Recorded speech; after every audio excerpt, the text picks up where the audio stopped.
welcome. This is Enterprise Morning, reaching you from Enterprise Television. I am Henry Igwebike. We'll be starting off with our newspaper headlines, and right after that will be our main conversation for today. But please do well to be part of what we do. We have a say in what we say. You can always find and reach us at enterprisetvnews.com. You may equally like, comment, and follow us on all our social media platforms at Enterprise TV 7. We're very so honored to have with us today, joining us via Zoom, Barrister Tunji Abdul Hamid, Barrister, Law Public Affairs Analyst. Good morning to you, Barrister, and welcome. Good morning, Mr. Henry. Thank you for having me. Thank you so very much. And we equally have right here with us in the studios, Innocent Adoluwa. Thank you so very much for being here. Pleasure to All be right, here. beautiful. So let's start off with the Guardian newspaper for today. And we have mixed reactions to Trail proposal to hold general elections in one day. Barrister, do you think this is good enough? Holding general elections in one day. I do not know the detail of that particular story, but does that mean having the presidential, the governorship election, and others in one day? Do you think that is the right way to go? That's exactly what they are saying. They are saying instead of having staggered election, we should have the presidential election, senatorial election, House of Rep election, the governorship and House of Assembly election on the same day. That will be about 7 ballots or so. Governor, Senate, Rep,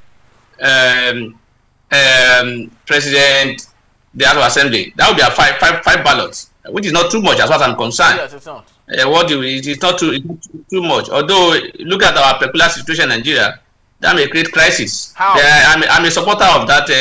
How do you think you know us now? We are dealing with 1, 2, 3. We are having glitches. So if you are now have 5 or so, you will yes a lot of excuses as to why results have been delayed or are not being announced or have been there are missed up in the election. I am a supporter of having the election on one day. That would cure the problem of bandwagon. You remember once we have this before now. I think it was Obasanjo that changed it, and that is giving advantage to certain people. Once we have presidential election first, and the election is won, the presidential election is won by a particular party, you will see the bandwagon. Other people will follow. Whether that person is good or not, you will see the kind of thing that will happen. So if you have the election on a particular day, everything will have been done and dusted. You cannot undo it. So for me, I think it's a good one. But like I said, there are worries, there are concerns as to whether or not we will not use our ways to say it is not feasible, or it is not working, or there is an error, or this and that. Yeah, but for me, having five ballot boxes on a day, it doesn't. In fact, it will even reduce our cost. Our cost, yes. Because the same boss that will carry the presidential ballot is the one that will carry the senatorial and the rep and the governor and the House of Rep, and then all of them will be there. The same, if it even save the party expenses of agents. Because the agent expensive in that presidential election is billions of naira. Yes. Imagine giving 10,000. We have so many. How many number of polling units? Yes. And each polling unit will have an agent. And you must pay them at least for food and allowance. At minimum, let's say minimum of 10,000 naira. Calculate it and number. That's 700 something thousand per polling unit. So. No, I'm talking about the entire period that we have. That would be billions of naira. Yes, very true. And then so it even affects people who don't have a good presidential candidate who don't have money from doing so. So for me, it will save cost, and it will also probably to an extent give validity to that. Give respect to some of the belief. What do you call it now? The mandates of the people. People will be able to say, look, this is what I've done. Because people will not be waiting for where we want to align with the federal. We want to align. Some people voted for a governor just because they want to align with the federal. They don't believe in the governor. Very true. But because the people who won the presidential election is in particular from a particular party, they want to go that line so that they won't be outside the federal system. So for me, I think if we have it in a day, it will save us a lot of things. It will save us a lot of stress. It will save us a lot of problem. But like I said, there are concerns. Yes, very true. Innocent Adoluba, we don't have shortfalls of good ideas. What we have is deficit of of making it happen. You're right. So going by what was experienced in Lagos State, Nigeria, where the Labour Party won the presidential for Lagos State. And if there were to be a governorship election that day, Labour Party would have cleared the whole thing. Now, do you think the fear of that might have, given rise to the mixed reaction that has been, passed across? I was one of those. The governorship election was later postponed to let the dust settle from the shock of the federal elections. I was one of those who were turned back at the polling booth. During the governorship election? Yes, alongside some mothers, alongside some pregnant women at Ivienagbo, here in Ojodu, Ikeja local government. I was one of those. And for them, they read your name. If it doesn't sound indigenous enough, they tell you they don't want a repeat of the presidential results. So Sanwo-Olu is the person. It was an open thing, and those who dare to use their video to cap were chased. I waited to see if they, because I kept praying that person should, God should give the person the grace of Usain Bolt, because if that man is caught, So there are concerns. It's commendable that it is even from the political system we are getting this suggestion, talking about the Federal House of Rep. There are concerns. It's a two-line thing. So across the divide, it is beneficial that you will first of all compress election days. Notice that in Nigeria, they will tell you on election, no movement, no this. You compress that too. It's just a single paper. What we have mentioned, presidency, Senate, House of Rep, governorship, and state assembly, even local government, does not take an individual 30 seconds to complete the thumb printing. It doesn't. You look here, you look here. In 5 seconds, they are done. Resources will be saved. If the intent is transparent, yes, credibility will be achieved. Well, hold on. Yes. But on the flip side, like Barrister said, it puts a question mark on the readiness of INEC. Like he said, the one we do only 3. You imagine how long. INEC will announce some results and it will take long. We hope the loopholes will not come in INEC delayed results announcement, because look, where manipulation is intended, nothing is foolproof. I don't know, Barrister Tunji. Where if the intent is transparent, it's an upgrade on our electoral practices. But of course, where the other intention is also, and the other intention, he has told you about agents you pay. Those agents are very, very, very motivated party foot soldiers. There are those, I dare say, who are trained for option B, which is to hijack ballot box and take off.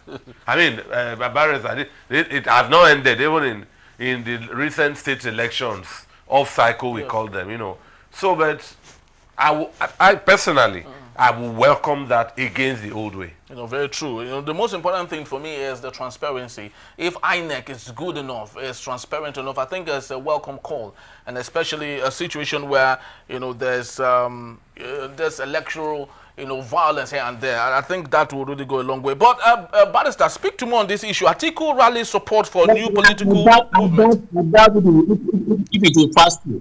I doubt. Yes, I doubt. Exactly. Because it's an amendment of constitution. It will go through the states. And after those areas, it will come back to the president for signature.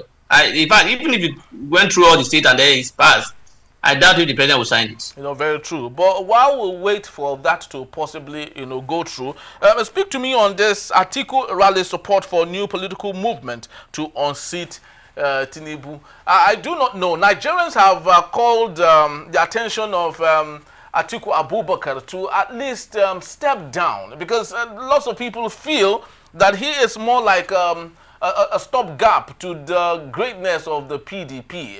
There's this rumor that whoever it is after the coalition should be, allowed to go to the south of Nigeria. So it makes it easy to defeat Tinubu. But Atiku is still stating that it should be allowed for everyone. Don't you think this is still Atiku Abubakar repeating the mistake of 2023? I'm one of those who have not who doesn't believe that Atiku has done anything wrong by contesting election. I'm not one of those. But he is free to contest. When we talk sometimes, most time when we talk as if whenever the primary is done, they just give it to him. Atiku take. There was no primary. And I know in all the election that he has won, that he has become a candidate, he was contested. In fact, the last one, 2023, if not for the withdrawal of Tambua, Minister Wike will have won that primary. So people who doesn't want him to contest or who doesn't want him to become a candidate, let them rally around and work together. Let them also do what we call collation, alignment, and then make sure that he's defeated. So it's instead of him to say it's his fundamental right to contest as long as he's qualified. So if you say he's contesting or it's seen as if he's going to grab it just like that without any contest, then if that is the case, then we can be asking him to step aside. But this is a situation whereby election will be conducted, primary will be carried out, people will vote, and then people will be elected. So let everybody work. You see, the problem I have is that when you talk about let it go to a particular region or a particular region, particularly the south. I remember the last PDP election. We have how many people from the south contesting that primary? We have about 7 or 8 of them. I can't remember. There are more than 5 or so. Not one, not even one. Step down. Not even one. And in the case of Atiku, some of the people from the north tried to step down for him. So the problem is that those who want the power to come to their place, even if people are ready to give it to them, and there are some challenges from other side of it, let them also come together and decide and say, look, let's give it to this man, let's support this man. Let's in the situation whereby you have 1, 2, 3, 4, 5 people, 6 people from the same region contesting the primary of a party, there's a chance that you will lose. You can see the Asiwaju Bola Ahmed Tinubu primary. You see how he won it. Almost everybody from the south stepped down for him. Almost everybody. Otherwise, the story may not be what we're saying today. So for me, I will not. I'm not one of those who will start talking about Atiku should stop contesting. Atiku will say it is right. Let them work together and send him packing. He will realize that look, time is no longer his own. President Muhammad Buhari contested for over 3 or 4 times before he became a president. So it's about them working together, not about Atiku stepping aside. Very true. Innocent, what's your stay on this? Well, it tells us that Nigeria's political landscape is evolving. It's a normal thing for parties to coalesce into a coalition or into a mega or big measure.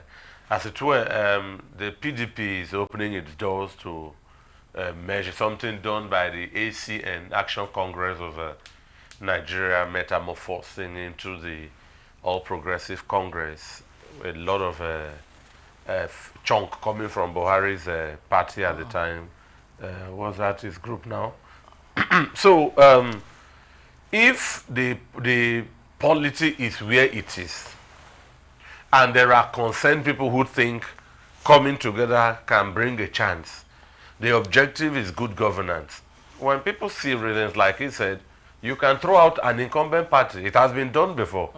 They threw out or they voted out President Goodluck Jonathan at the helms of PDP. I don't believe that will be the last in this country. Coalitions come, coalitions go, but democracy remains. So again, it's within his right. He's a Nigerian. He's eligible. He has no litigation hindering him from such, and it is his fundamental right. Freedom of expression, right to association, and all of that. But it remains to be seen the quality of that measure. I would think that yes, they are gathering, they are going around. It's a stage by stage thing where I would think that by now it should be firmly rooted politics in Nigeria is a very big business, and 2027 is around the corner. And take it from me, when 2027 comes, that January 1, whoever was not ready in 2026 would not be ready in 2027. 2027, after January, a few weeks, February comes, and so I support anything, any group that can topple this government and give us an improved administration. Well, all of this is not enough to regroup, and then how is it said? We move from fry pan. Exactly. Moving from fry pan to fire. Lots of people would say all of the coalition would only be possible if we have a sanitized INEC. And the man in charge of the INEC, there is this growing call for Professor Mahmoud Yakubu to vacate the office already. We do not know when he would leave, but Nigerians are tired. He should be the longest serving. By 10 years, he will be. By November, he will be 10 years. Yes, but yes. I think it's only INEC. All institutional concern. For example, the security agencies, the courts. If you have sincere court, if you have a sincere security agency that will not take that will not be partial, then we can have quality elections. So it's not only INEC. We must combine it together. Yeah, very, very true. Barrister, just before we leave, let's look at this other issue on the Guardian newspaper. Still, appeal court stays action on Bayero Sanusi Tozo, returns parties to Supreme Court. And let's not forget, Nyesom Wike, who is one of the tripod, given in charge of the judiciary, unfortunately, was seen with Bayero at the University of Cross River State during the convocation or something, so it's now divided between the two political parties, where it's alleged that Sanusi is with the PDP and Bayero is with the APC. Now, where do you think this would go, knowing that the most important thing is maintaining the traditional stew of the people of Kano? I think it's not a PDP they are talking about. Sanusi, they are saying, is with NMPP. Not PDP. NMPP is the one in charge in Kano State. Yes. And so they are the one that installed Sanusi. Why those allegedly backing the other one, Emir Bayero, and they were alleged to be those are the presidency. So and if it's from the presidency, Wike is also part of the presidency. Yes. So for me. You see, if we have a system that is working, all this will not be an issue. But unfortunately, we don't have that system that is working, and that's why you are seeing front and back of this issue. People are not sincere. Our loyalty is not to the country. Our loyalty is to the government in power or president. That's how the country is run, and that's why you see the National Assembly do what they do. They don't even have their loyalty to the country. Their loyalty is to the members. To the president. I was surprised when a senator was contributing during the time they want to do they want to vote either for in the effect of River State state of emergency. A senator stood up and said he's going to support the emergency rule, not because he believes it's right or it's not right or whatever, but because he has confidence in the Senate president, and therefore he's going to support that. So you can see the reason why people are moving, not about the system, not about the issue, it's about individual. So they love eye service, and if you can't do much eye service in Nigerian politics, you can't get a good opportunities, and so that's what we're seeing today. So until we have system that's working, we continue to have this kind of issue. The traditional institution in Nigeria is just what it is. As far as I'm concerned, they don't even have any role to play. They are just being respected because they are just some of the traditional institutions are under the not even some. The other they are under local government, the control of local government, chairman. So for me, it's only that we are just trying to say, okay, let's respect our institution. Those are the days when traditional institutions are recognized as the major factor. Today, they are just there as a figurehead, as far as I'm concerned. That's very, very true. I think we'll be doing a little bit of going outside of what we're used to, which is politics, but because it's making rounds on the Punch newspaper. Barrister, you are a sportsman, a sports enthusiast. Speak to us on the Zimbabwe clash with Super Eagles. What do you think it's happening there? You know, they have turned us to mathematicians where we do permutations here and there. Do you possibly see Nigeria going to World Cup? Don't remind me this pain again. I'm pained. When they scored that equalizer, I don't even know what came over me. I was just weak. So because I was already that patriotism of Nigeria going to the World Cup or qualifying is there for me. But today now, I'm having it. It's going to be difficult for us to qualify. It's a very painful result for me as far as I'm concerned. I think I don't want to even speak about it again. I want to forget it. Innocent Adeluba, we are people of permutations here and there. Well, we're still very hopeful, though. We're still on 6 points, I guess, with South Africa. 7 points. 7 points. Yeah, 7 points. South Africa is way above us and all others. So do you see us moving to the World Cup possibly? Let me take it from here. In Kano, Sanusi had already suspended the brother of the Ado Bayero and installed a new leader in Bichi. So that contest is still gathering storm. For the Super Eagles, it looks that we are condemned to play for second position in that group. South Africa seemed to be very businesslike. They went away to trash Benin Republic. And Nigeria in this qualifier is yet to win a single home game. Whoa. We have gotten 3 draws against Zimbabwe, against the Bafana, and against lowly rated Lesotho. So the Super Eagles, yes, it's a game, but I think they are the architect of their own undoing. You are at home, you are in a precarious position, and you threw away your lead because of lack of focus at the dying minutes of a match. I'm beginning to wonder if the glory of Haruna Lukman, Victor Osimhen, and co will be celebrated at any World Cup as it is like this. Wow, that is really, really bad, especially for there was no fire that match yesterday from our player. There was no fire. The match looked a bit dull as far as I'm concerned. And we are lucky to score one. And then unfortunately again, we lost it. I don't think they really want to lose that match. It's what it is. Wow, really, really it's what bad. It is. You know, especially for the newly employed coach. I just hope that he won't be sent packing again. In Nigeria, we're very used to employing people and sacking them. We just hope that this works well for us. And I think we just have to leave it at this. Thank you so very much, Barrister Tunji Abdulhamid, for being here. We truly do appreciate you. Thank you for having me. It's my pleasure to be with you. Hey, my pleasure. Thank you so very much. All right, so this is about the time we have for this particular segment. We'll be moving on to our main conversation when we return. Senate clash, Ezekwesili, lawmakers face off in sexual harassment. That in a bit is still Enterprise Morning. Please don't go anywhere.